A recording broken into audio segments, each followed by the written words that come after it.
These days everyone talks about Kashmiri Shaivism, but really many of us don't even know what it means. Yes. So, and there are many different traditions within the tradition. Give us some historical context, Yes. so educate us. Yes. Around the 5th, 6th century AD, they developed a large body of revelation called Tantras. And they were centered around the worship of Shiva and later on Vishnu and the goddess in many, many forms. And it happened also amongst Buddhists. It happened also amongst Jainas. It was a way of worshipping. It was a way of practicing that was centered around mantra and ritual.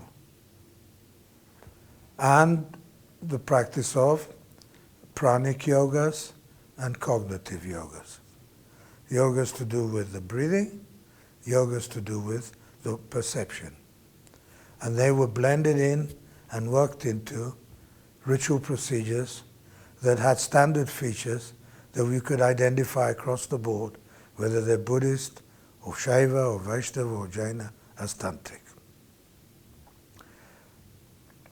So across in India, and then later on outside India, different countries outside India, these traditions that developed, that had as their scriptural authority tantras, and these tantras were being explained by teachers. People were being initiated into the tradition that those scriptures, of which those scriptures were the authority, were the scriptures. And so the teachers had a function of being priests because they initiated through a rather long ritual process in those days. And their other job was to explain the scripture and, of course, to look after the development of their disciples and to give them spiritual practices and a way of life. And that way, part of that, a very important part of that way of life was the performance of rituals very regularly. Just like Catholics have Mass, and they like rituals and see the power of ritual, the immense power of ritual. So Tantrism also, in many forms, developed around this nucleus. And the yoga, which is to say, the attention to the movement of the breath in many different ways, and then the more sophisticated ones that develop first amongst Buddhists is attention to perception. Were blended into ritual practice, were blended into the symbolism of the deities and the entourage of deities. They took on symbolic significance that had to do with how the universe, cosmology, they symbolized worlds, they symbolized constitutive elements, they symbolized, for the Buddhists especially, phases or moments or aspects of perception. At the beginning it was quite non-dualistic at the beginning, would you say that? Or? No, dualist, non-dualist, everybody agreed that the end of the road, the goal, was in some way some kind of assimilation to the deity. And if you're Buddhist, there's no deity, there's nirvana, or pure consciousness. A perfectly spiritual state that's not qualified by a name, that is eternal in some way.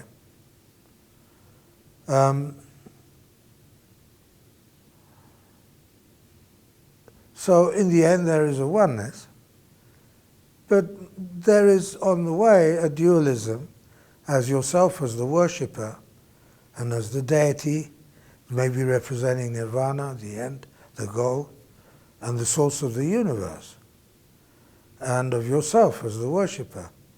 There is some sense of difference that is overcome by the worshipper that states at the beginning, through a process of purification, that he has become the deity in order to worship the deity. He must be pure to worship that which is pure. Now, over the course of the centuries, from 5th century to 8th or 9th, the Tantras were produced in huge numbers all over India.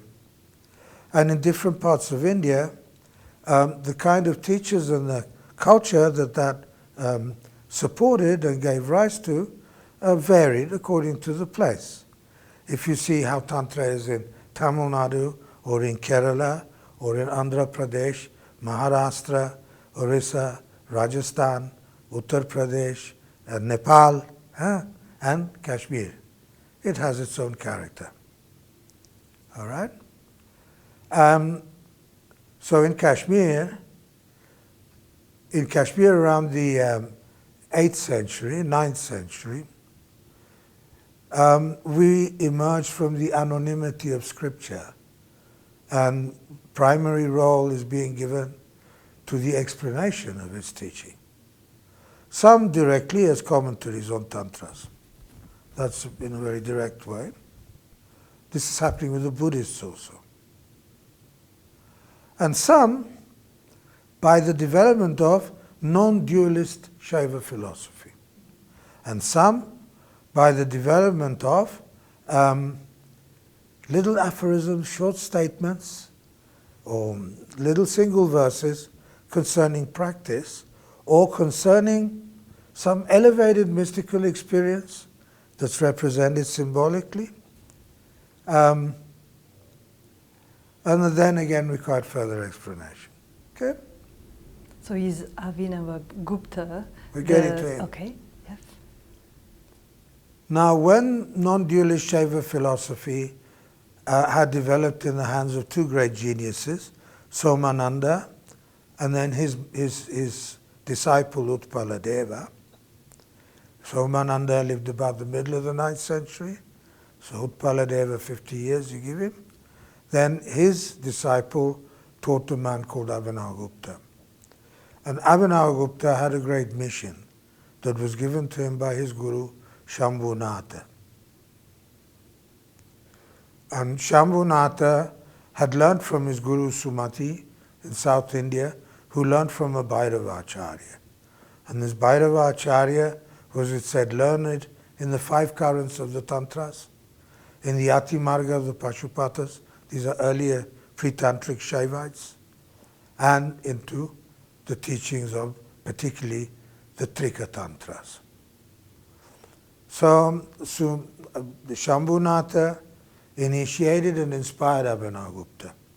He said, the light from his lotus feet have made the lotus of my heart bloom. So inspired by Shambhunatha and blessed by initiation by the goddess, empowered with extraordinary intelligence, profound insight, and a huge capacity for learning and reading and understanding what is before him, he began a great commentary on the Mani Vijayottara Tantra, which he considered the greatest of the Trika Tantras. And in order to do that, he marshaled all the major Trika Tantras of his day. There are about, not so many, half a dozen or 10, but some quite long.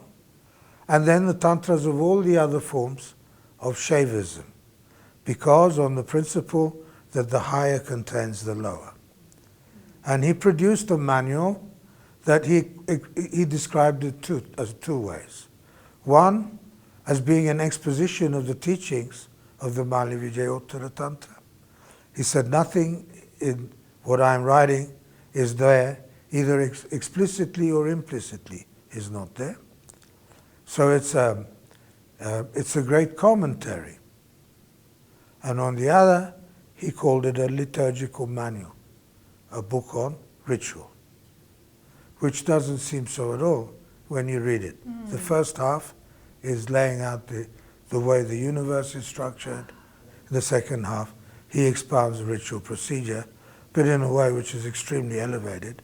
You may hardly need to do them externally, because his explanation of how everything takes place within consciousness turns very quickly into a very deep meditation. Very many, very beautiful very profound meditations on how everything arises and falls away within consciousness. Right. Do you have something that comes to mind that you want to share from that Tantra? He says, when he's talking about offering water, you offer water to the deity, like when you offer water to a guest. It's hot in India. Nice thing is to you offer them a glass of water. They come. He says, may pressing down on the stone, but the water he offers is nectar, and that nectar he produces, he says, pressing down with all force of right intention and awareness onto the grinding stone of my heart, pressing there all my thoughts, and which the world is constructed, extracting that juice that drips down, and night and day, I offer lustration, I offer water, I offer nectar to the gods of the body, to the senses, to the mind. And you would say that when you're just sprinkling water on the idol or the offerings. Okay? Now, master is necessary to receive initiation. Master is necessary to have explanation of the scripture. If I just read these things to you, you would sense that there is greatness there and much is being said, but you wouldn't be sure what is being said exactly. You would need an explanation. So teacher's job is to supply that. Teacher's job above all, because that's only a vehicle, is to transmit what he has received from his master. And in a deeper sense, of course, what he has received from his master is inspiration and insight. Knowledge in the full sense of the word. No? So the teacher should transmit through ritual, through yoga, through explanation of the scriptures. For the disciple who is the student who is ready to receive and who Lord Shiva is gracing, no. The teachings, and with the teachings, the capacity to understand them, so that he may in his turn one day, if that is his destiny, be a teacher to others. No. Okay? Now, unfortunately, Kashmir was invaded by the Muslims in the 13th century, the late 13th century, 14th century. They caused tremendous destruction. They wanted everybody to become Muslims. They killed many, many people who didn't want to be. They reduced the Hindu community, the Shaivites, who were following the Shaivism, in this way and other ways, to a small minority. So this Shaivism, of whom the masters were some of the greatest minds that India has produced, if you examine what Abhinavagupta has written and said, it's breathtaking. No. You can be the greatest university professor in the world and you'll just be sitting and studying him. No. All your life. I have a friend who was Oxford professor all his life, and that's what he's done all his life. And he has a very fine mind, not like mine. Okay? So, it's not, you see, because of the tremendous disruption, there's a complaint people have, well, it's a tragedy, that there's been no direct line of transmission from Abhinavagupta, but there has been a continuous effort in the immediate centuries to maintain the tradition alive, the knowledge of the meaning of what has been written by these great masters, Some contributions were also made, original ones, not as much as we had between the like 850 and 1200, but contributions continued to be made, smaller ones, until we reached the 19th century, 20th century, the teachers of Swamiji, the Swami Lakshmanji, or my guru. So much has been lost in some ways, but also much has been preserved in other ways.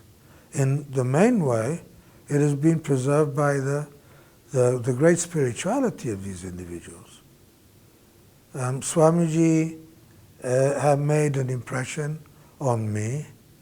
I met him in '75. I stayed in the ashram or nearby for some months. Of his tremendous humanity, his accessibility, his great knowledge of Shaivism, and he inspired me to teach in a certain way that I can't manage as he can. See, he would take the text and explain with pauses and silences in such a way that after 1 or 2 hours you came out of there like you'd been sitting in very deep meditation. So this way he inspired me with a model. I'm not him, so I can't do that, but you can, the recordings, they're still there. So he transmits not just the knowledge, but also He's teaching you the through vibration of the teachings. Yes, he's transmitting you his state. And this is a kind of grace. I mean, Christians know that. Jesus is a guru, no? A great guru, I mean, what can you say? A guru is God, and it's no. Swamiji, I give you a nice example that keep coming to my mind, and I'll never forget. Swamiji used to always repeat what a joyful thing it is for one master to meet another. You know? Because they experience each other's elevated state. And he also would reflect on what a very special moment it is if a disciple who is full of devotion and who is pure of heart, no? And Lord Shiva has prepared through much grace, through very intense grace, the most intense form of grace, means Shaktipat, this descent of power of Lord Shiva's almighty power. Master just looks at his disciple and transmits to him, this is called Sankramana, transmits to him his condition. So Swamiji explained that beautifully.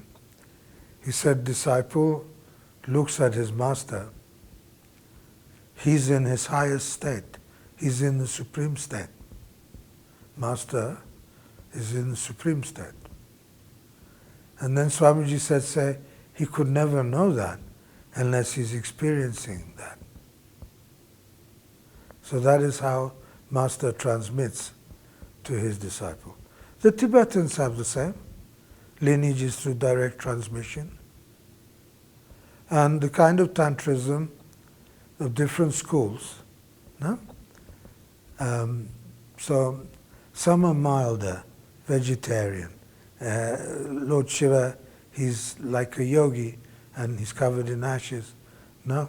And he's like a ascetic, he's very detached from the world. And his symbol is a lingam, kind of silent stability, the pillar of the world, the foundation of existence,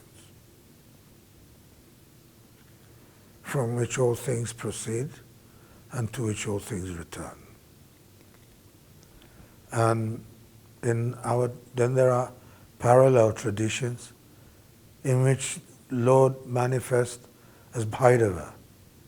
Bhairava, Bhi means fear, And he's the one who makes us cry in fear of this samsaric existence. Bhairava. Bhairava. Bhairava, which is both ecstatic and terrified, correct? Bhairava means fierce. Fierce. Fierce, terrifying. Like Rudra of the Veda. Huh? And his Tibetans also have. They have Mahakala, they have Bhairava, Yamantaka. So many of these fierce forms are all form Bhairavas. And very nice, you know, when they paint tankas, they paint these fierce forms, it's said that a good artist, then he should make the deity frightening. When you look at it, you feel little fear already, wow. But his eyes should be full of compassion. No. Bhairava, he's accompanied by many energies, female forms. And of course, the most famous one is Kali. So in these traditions that developed in a cremation ground, the teachings were revealed to ascetics in cremation grounds. And the teachings and initiation, the practices in cremation grounds. And both for Buddhists and Hindus, they'd probably be seeing each other, you know. They'd be sitting and look exactly the same, covered in ashes, no, naked, or wearing red cloth. Some would be acting like mad men, other people in meditation, like that. So with their partners, female partners, they would sit and do the sadhana. So from that cremation ground came the most elevated teachings of non-dualism. The milder Sadhana, the Shiva people, they're more dualist because they say you must maintain ritual purity. We observe the standards of ritual purity as taught in the Veda. Some things you can eat, some things you cannot. No. Some people you can mingle with, others you should avoid, so on and so forth. And they are dualists for that reason. But these other traditions that come from the cremation ground, I'm loosely speaking, they're non-dualists. In what sense? That there's no difference between pure and impure. The two, the dualists, the two, are these two, pure and impure. So there where purity and impurity is transcended because what is offered to the deities is your body, your mind, your speech, and in the body there's blood. In your body there is urine, feces, spit, menstrual blood, sperm, okay? The 5 jewels. So such things are offered to our devatas. Now, first, literally, we do that symbolically. Okay? They're the 5 objects of sense, no? We're So offering it's through them. direct experience. Yeah. Okay? So from this world, unexpected world of ritual, instead of the Vedic sacrifice, now these are tantric rituals. And from these tantric rituals, based on deities who took such offerings, and all the rest that involves, and union with your partner, and so on, to produce the offerings. Understand what I'm saying?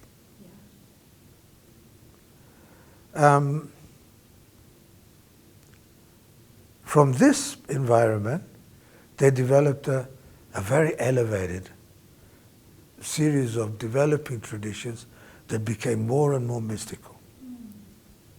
So you have some things, most of this is not published, but there's not so much, in which you are flying through always higher levels.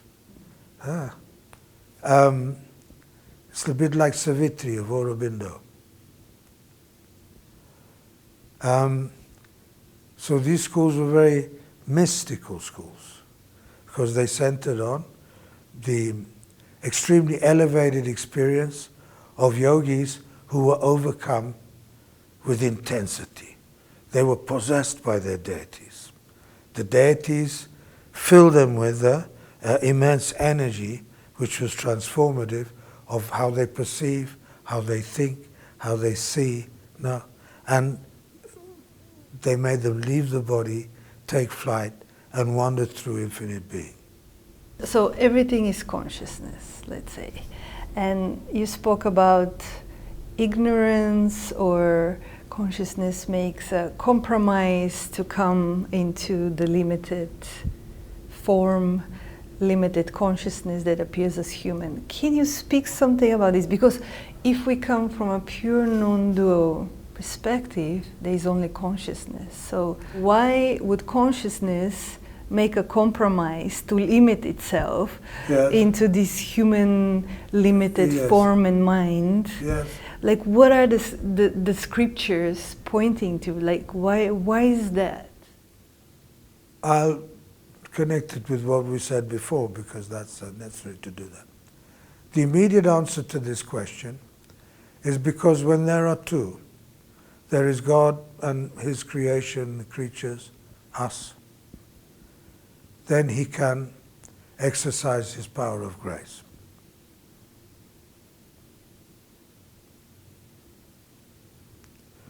There are many ways of thinking of what the two are, okay? And one I just told you, pure and impure.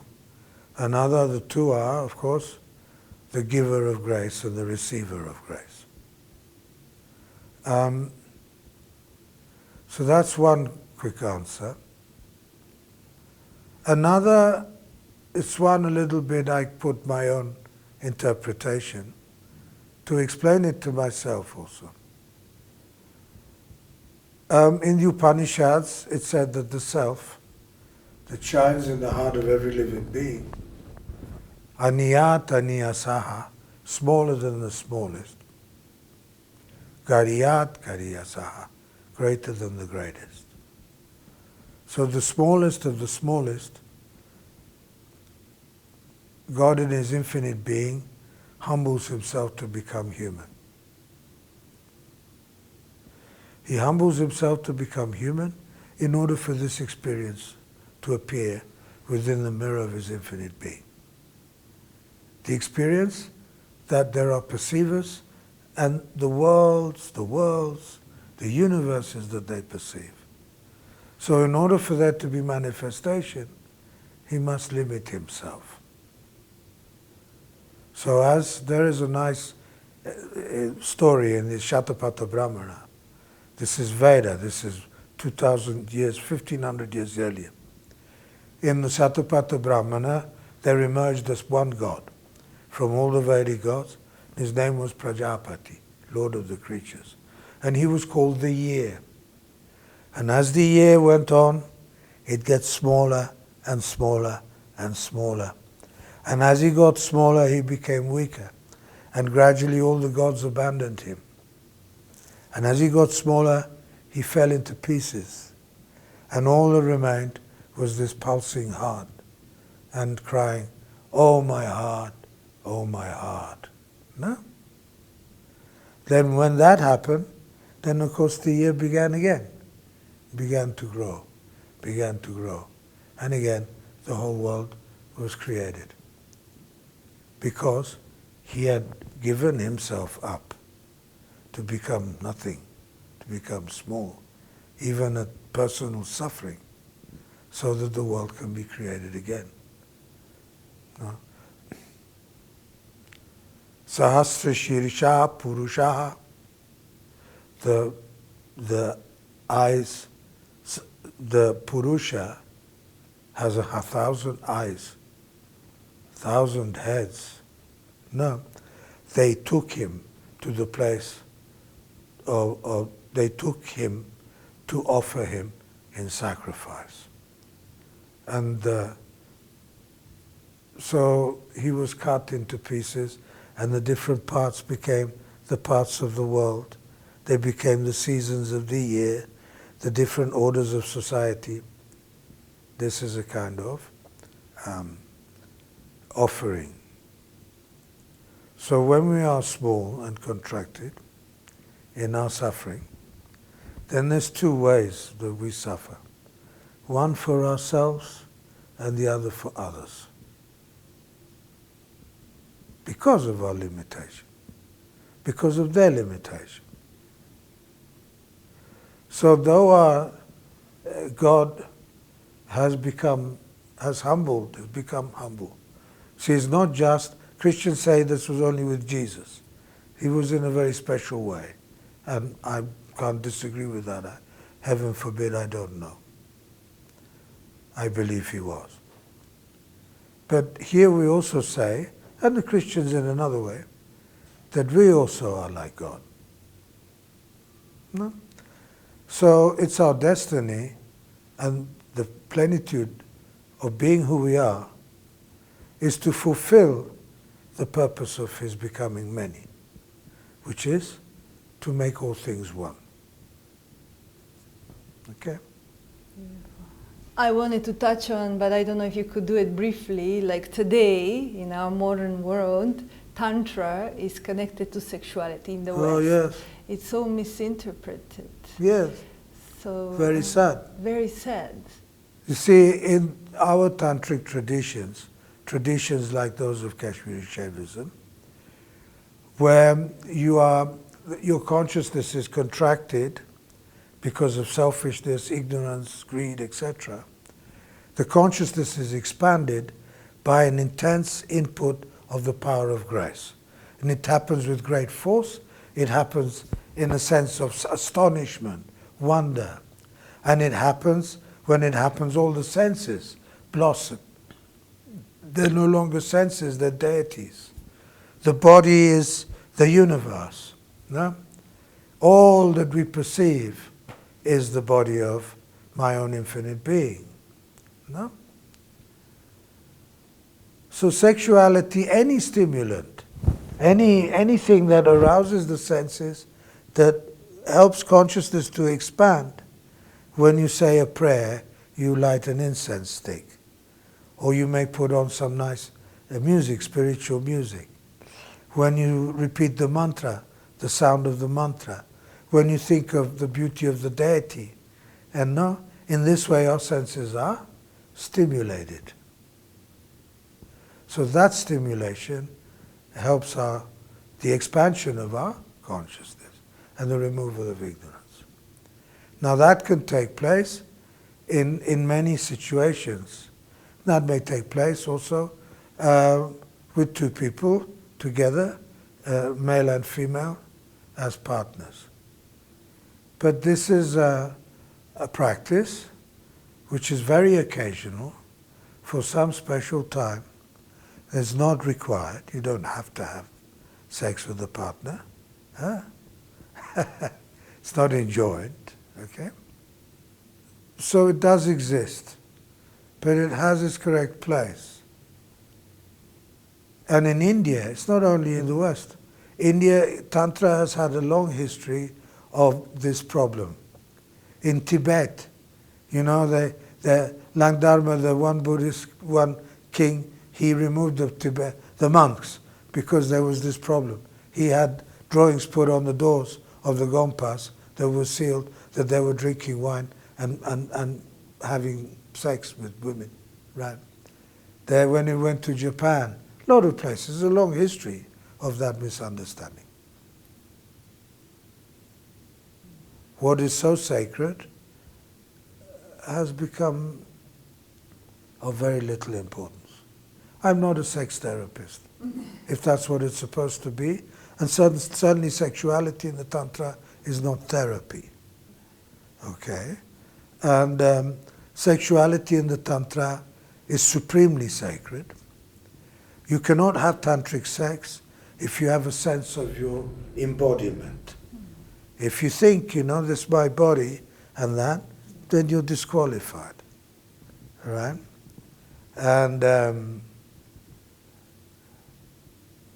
it is something of such elevation and importance that it's extremely special. Yeah, I think with Rajneesh probably this whole movement started, right? With Osho, he started this whole movement of popularity. Yeah. Thank you. Thank you. Thank you, Mark.